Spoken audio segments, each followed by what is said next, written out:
काफी टाइम बाद मिल रहे हैं हम। तो हो जाए फिर एक रेस। गाड़ी अच्छी हो तो रेस तो कोई भी जीत सकता है।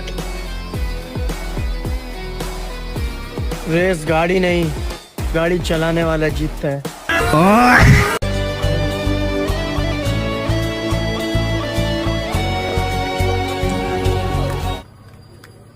कड़वा लगा भाई। चलो यार गाड़ी में पीछे। मैं तो आगे बैठूंगा। इस घर में या तो तू रहेगी या फिर मैं। आने तो मेरे बेटे को। हाँ ठीक है। अरे बेटा इधर आ। हाँ पापा। देख बेटा, इस घर में या तो मैं रहूंगा या तेरी बीवी रहेगी। चलो फिर आपको बस में बिठा देता हूँ।